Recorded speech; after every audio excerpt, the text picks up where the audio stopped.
Here we go again on a update, another one. Update on Iran Part 5. It's always helpful to know the personalities behind the news. The president of Iran from 2013 to 2021 was Hassan Rouhani. He's now aged 75. He was a moderate and reasonably open to discussions, especially with the JCPOA. Now that's the Joint Comprehensive Plan of Action. Useful acronym to know. Now this JCPOA was formed by Obama in July 2015. Now Trump unilaterally withdrew from this agreement, saying it wasn't working, but Biden has been slowly wanting to kickstart it back into being. However, he missed his window of opportunity for negotiation in this new election in June 2021 when a hardline, ultra-conservative Ebrahim Raisi was elected as new president. He's 61, 62, much more feisty, much more aggressive, combative than his predecessor. Now, this new breed of leaders under Raisi is much more confrontational towards the JCPOA. He has built and installed clusters of advanced IR6 centrifuges, which now have greatly accelerated the enrichment of uranium.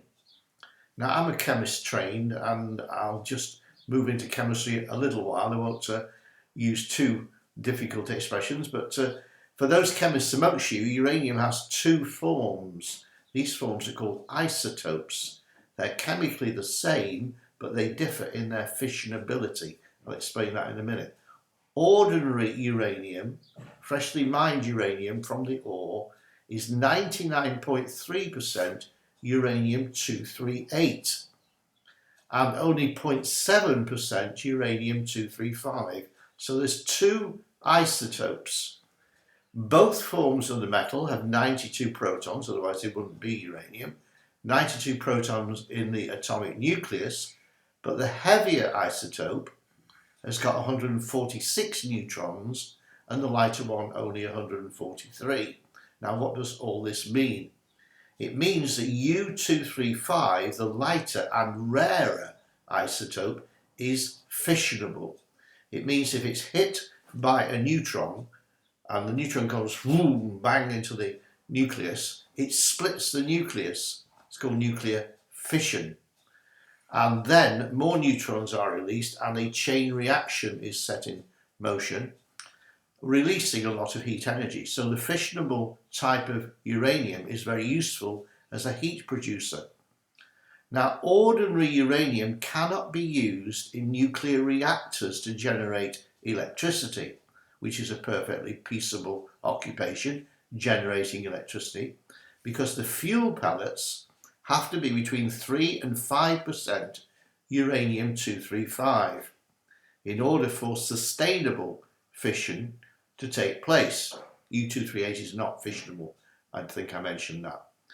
Now, this is why Iran's centrifuges are very important to understand. They spin and spin and spin, and I can't explain why on this film, but they separate out more U-235, push up the percentage. So centrifuges, spinning technical things that separate these two isotopes out, are very important.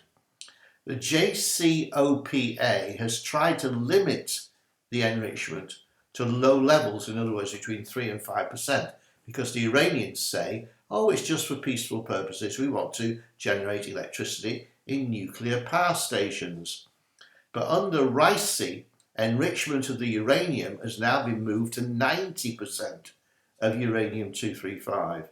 And so they can't argue that that's for nuclear power stations. It's for a nuclear bomb and a nuclear warhead.